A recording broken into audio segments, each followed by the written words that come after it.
ഒരു ഇടക്കാല ഉത്തരവിലൂടെ സുപ്രീം കോടതി ഇപ്പോൾ നിർദ്ദേശിച്ചിരിക്കുന്നത് കേരളത്തിൽ എവിടെയെങ്കിലും ഈ 1 കിലോമീറ്റർ ചുറ്റളവിൽ LP സ്കൂളുകൾ ഇല്ല എങ്കിൽ അവിടെ സർക്കാർ LP സ്കൂളുകൾ ആരംഭിക്കണം. 3 കിലോമീറ്റർ ചുറ്റളവിൽ UP സ്കൂളുകൾ ഇല്ല എങ്കിൽ സർക്കാർ അവിടെ UP സ്കൂളുകൾ സ്ഥാപിക്കുവാനാണ് ഇപ്പോൾ സുപ്രീം കോടതി ഉത്തരവിട്ടിരിക്കുന്നത്. ഇതിന് കുറച്ച് നിർദ്ദേശങ്ങൾ സുപ്രീം കോടതി നൽകിയിട്ടുണ്ട്. തന്നെ ഒരു അപ്രായോഗികത കൂടി അതിൽ ഇല്ലേ? ഇപ്പോൾ ഇളയമ്പ്രയിലെ കേസുമായി ബന്ധപ്പെട്ട വിശദാംശങ്ങൾ, അതിൽ കൂടുതൽ കാര്യങ്ങൾ പുറത്തു വരേണ്ടതുണ്ട്. അതേസമയം തന്നെ 1 കിലോമീറ്റർ ചുറ്റളവ് എന്ന് പറയുന്നത് വളരെ ചെറിയൊരു ഏരിയ ആണല്ലോ. അപ്പോൾ 1 കിലോമീറ്റർ ചുറ്റളവിൽ സ്കൂളുകൾ സ്ഥാപിക്കുക എന്ന് പറയുമ്പോൾ കേരളത്തിൽ എത്ര ഇരട്ടി സ്കൂളുകൾ വേണം? ഇപ്പോൾ 3 കിലോമീറ്റർ അല്ലെങ്കിൽ 5 കിലോമീറ്റർ എന്നൊക്കെ സാധാരണ നമുക്ക് പെട്ടെന്ന് ബോധ്യമാകുന്നതാണ്. കോടതി 1 കിലോമീറ്റർ എന്നതിലേക്ക് എത്താനുള്ള സാഹചര്യം എന്താണ്? സംസ്ഥാന സർക്കാർ ഈ 1 കിലോമീറ്റർ നിർദ്ദേശത്തിൽ എന്തെങ്കിലും മറുപടി കോടതിയെ അറിയിക്കുന്നു? ഇത് ഈ സുപ്രീം കോടതി എത്തിയതല്ല ഈ 1 കിലോമീറ്റർ ചുറ്റളവ് എന്നത്. കാരണം 2009 വിദ്യാഭ്യാസ അവകാശ നിയമത്തിൽ പറഞ്ഞിട്ടുണ്ട്. അതിന്റെ അടിസ്ഥാനത്തിലാണ് ഈ 1 കിലോമീറ്ററും 3 കിലോമീറ്റർ ചുറ്റളവിലേക്കും സുപ്രീം കോടതി ഇന്ന് എത്തിയിരിക്കുന്നത്.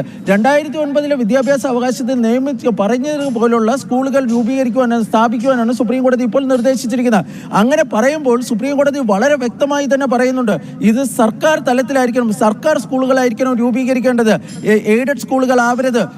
നാളെ പലരും ഈ ട്രസ്റ്റ് എന്നൊക്കെ പറഞ്ഞ് മനോഹരമായ പേരുകളുമൊക്കെ ആയിട്ട് വരും. പക്ഷേ എയ്ഡഡ് സ്കൂളുകളിലോ സ്വകാര്യ മേഖലയിലോ ആയിരിക്കരുത് സ്കൂളുകളെന്ന് സുപ്രീം കോടതി നിർദ്ദേശിക്കുന്നുണ്ട്.